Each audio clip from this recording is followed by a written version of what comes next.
নমস্কার দর্শক বন্ধুরা, আমাদের চ্যানেলে আপনাদের স্বাগত জানাই। পনিরের তরকারি আপনারা কম বেশি সকলেই খেয়ে থাকেন, তবে এই রেসিপিটি একবার ট্রাই করে দেখতে পারেন। রান্নাটি স্বাদে এবং সুগন্ধে অতুলনীয়। চলুন রান্নার সম্পূর্ণ রেসিপিটি এবার দেখে নেওয়া যাক। সবার প্রথমে এখানে 200 গ্রাম মতো পনির নিয়ে নিয়েছি এবং সেটাকে ডাইস আকারে কেটে নিয়েছি। এরপর একটি কড়াইয়ে সাদা তেল গরম করে নিয়েছি এবং ধীরে ধীরে এবার পনির টুকরোগুলো এতে দিয়ে দেব। পনিরের টুকরোগুলো আস্তে আস্তে তেলে দিয়ে দিচ্ছি। হাই ফ্লেমে কখনোই ভাজতে যাবেন না, তাহলে কিন্তু পনিরের টুকরোগুলো পুড়ে যেতে পারে। সমস্ত পনিরের টুকরোগুলো ভেজে নিচ্ছি।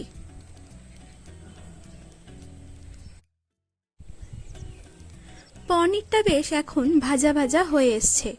এবার আস্তে আস্তে এগুলোকে অন্য একটি বাটিতে তুলে রাখবো।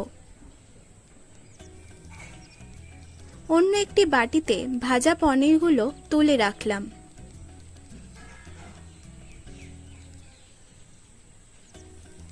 এবার একটি প্লেটে কিছু কাজু, চারমগজ, মৌরি এবং 1 ইঞ্চি মতো আদা নিয়ে নিয়েছি। এরপর এই সমস্ত উপকরণগুলোর একটা স্মুথ পেস্ট বানিয়ে নেব। মিক্সার গ্রাইন্ডারে ধীরে ধীরে আদা, মৌরি, চারমগজ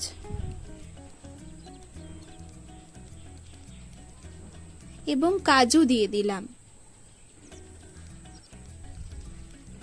এরপর সামান্য একটু জল দিয়ে পেস্টটা বানিয়ে নিয়েছি।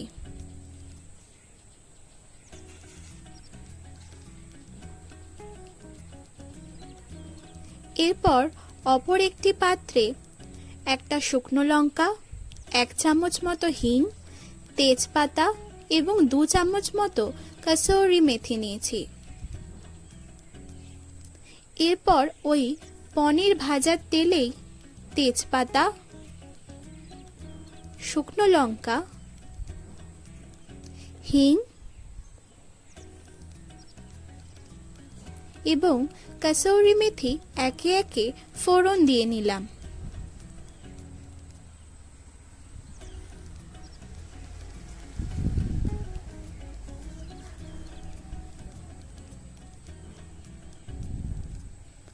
আস্তে আস্তে ফোড়নটা নাড়িয়ে নিচ্ছি।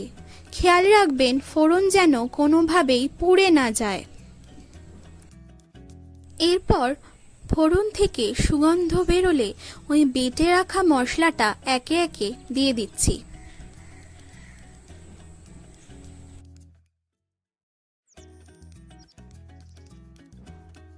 এরপর মিক্সার গ্রাইন্ডারে সামান্য পরিমাণ জল দিয়ে লেগে রাখা মশলাটা ধুয়ে দিয়ে দিলাম।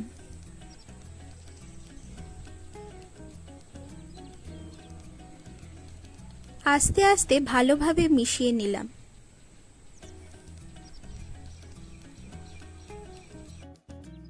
এরপর হাফ টিস্পুন মতো হলুদ গুঁড়ো,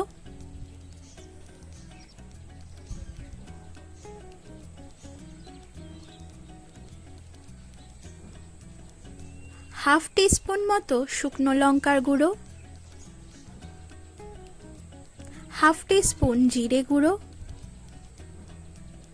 এবং হাফ টিস্পুন ধনে গুঁড়ো দিয়ে দিলাম। এরপর স্বাদ মতো নুন দিয়ে দিলাম।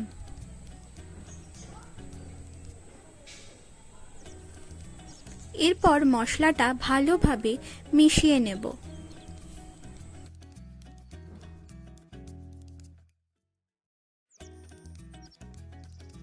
এরপর এর মধ্যে দিয়ে দেব 1 চামচ মতো কাশ্মীরি রেড চিলি পাউডার।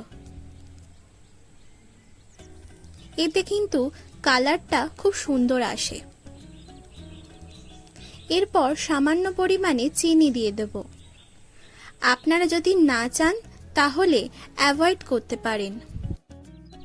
এরপর মশলাটা আস্তে আস্তে আবারও নাড়িয়ে নিচ্ছি।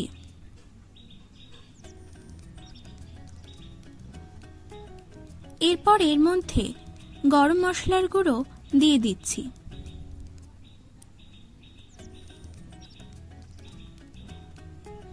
এরপর একটা ছোট বাটিতে কিছু কড়াইশুঁটি নিয়ে নিয়েছি। এগুলো এবার কড়াইতে দিয়ে দিলাম আর ভালো করে মিশিয়ে নিতে থাকলাম।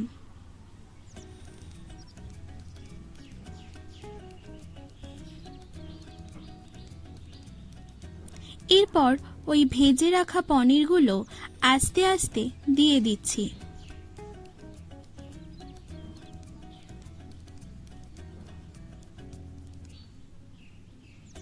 এরপর ভালো করে মশলার সাথে পনিরটা মিশিয়ে নেব। পনিরের মধ্যে মশলাটা যত ঢুকবে ততই কিন্তু খেতে ভালো লাগবে। এরপর ছোট বাটির 1 বাটি জল দিয়ে দিলাম। আবারও ভালো করে মিশিয়ে নিচ্ছি। এরপর 2 মিনিট মতো ঢেকে রাখলাম। 2 মিনিট হয়ে গেছে, এবার ঢাকনা খুলে দিলাম। দেখুন কি অপরূপ কালারটা এসছে। আর বিশ্বাস করুন ভীষণ সুগন্ধ বেরোচ্ছে। এরপর 1 চামচ মাখন দিয়ে দিলাম। আবারও মিশিয়ে নেব।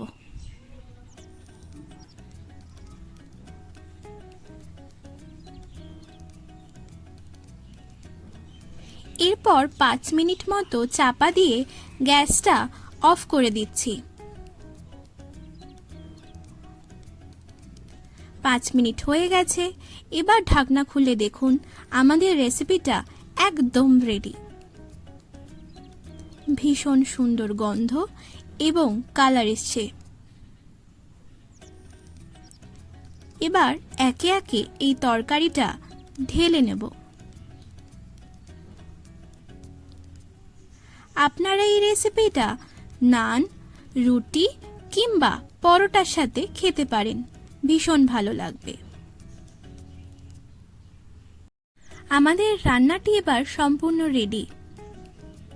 আমাদের রান্না যদি আপনাদের ভালো লেগে থাকে তাহলে অবশ্যই চ্যানেলটি সাবস্ক্রাইব করে আমাদের পাশে থাকবেন এবং নিত্য নতুন আপডেট পেতে অবশ্যই বেল আইকনটি প্রেস করবেন। সাথে যদি ভালো লেগে থাকে তাহলে অবশ্যই কমেন্ট করে জানাবেন। পরবর্তী রেসিপি নিয়ে আবার হাজির হব অন্য একদিন। তাহলে আজকের মতো বিদায়।